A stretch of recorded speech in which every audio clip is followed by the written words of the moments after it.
I'm trying to be respectful because I know you and many other people love the royal family. I just don't understand following the whole tabloid thing of it. Just go away. Well, I do understand it. And I think that this really was hammered home to me during this whole Kate Middleton scandal, because we saw people come out with the craziest conspiracy theories about where Kate Middleton was. And maybe 2% of me has a little bit of sympathy for that because they were quite cryptic. You know, she wasn't seen for several months. The doctor's photo was certainly bizarre. So I have 2% of sympathy for the conspiracy theorists. But we were seeing stuff online like she's dead. You know, she's been whacked. She got a tummy tuck. She got a face plant. I mean, just go down the internet rabbit hole and see all of the crazy things that were discussed about Kate Middleton. And I realized something. Two things, actually. The first is, this is gossip for us, you know? And I'm not saying that makes it okay. I hope the segment that I did not intend for it to be gossipy. I actually intended it to be very, to show my admiration of Kate Middleton and to say, let's give her some grace. In fact, I think that's the title of the video. Let's give her some grace because she's been through a lot and she deserves her privacy. But, you know, the royal family is one of the few things now that people can talk about that isn't political. A few weeks ago on this show, I talked about when we sent, what was it, Sean? John Glenn, right? The first, I'm forgetting the details, but I think it was the first American astronaut to orbit Earth 3 times in 1964.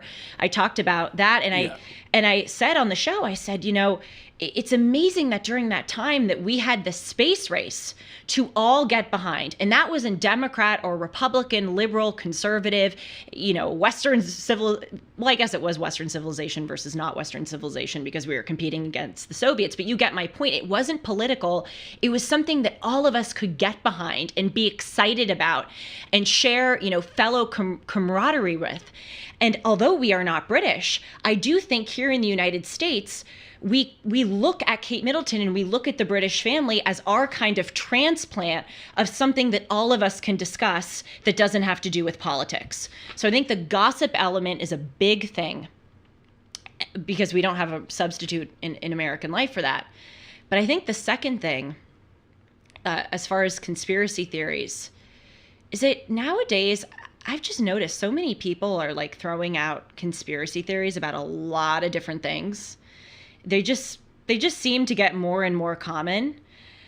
And I get it because over the past 5 years, a lot of the things that were called conspiracy theories ended up coming true. Remember when COVID hit and everyone went, oh, it came from a bat? By the way, that was the dumbest thing ever. Whoever believed that was... and by the way, for a time I believed it, so I'm criticizing myself. That was a really stupid thing to even believe. But people who even suggested that COVID may have come from a lab and it may have leaked from a lab and that the United States may have been doing gain-of-function research at the Wuhan Institute of Virology, they were called conspiracy theorists. It comes true. You know, there was this huge conspiracy theory that Donald Trump colluded with the Russians, and people who opposed that were called conspiracy theorists. And then it turned out that it was proven that Donald Trump did not conspire with the Russians to win the 2016 election. You understand my point. January 6th is another one. People have been saying for many years now that we don't know all of the facts on January 6th, and that there are some things that are really shady about that day, as awful as that day was, that people are not, you know, coming out and saying. And then among other things, we find out that there were 40,000 hours of January 6th footage that the January 6th committee did not release. And one such hour of that footage showed Capitol police officers opening the doors and escorting Jacob Chansley through the Capitol. So I get this whole idea that a lot of conspiracy theories have come true, but this Kate Middleton stuff and what I see other people kind of in the political sphere doing, it's gotten so off of the reservation as to be comical and dangerous. And I think that just we as a society have to caution ourselves against being infected by the conspiracy theory bug. It's thrilling. It's cool to toy with these conspiracy theories, but not everything is a conspiracy theory. Sometimes people just have time off and then it turns out that they're battling cancer.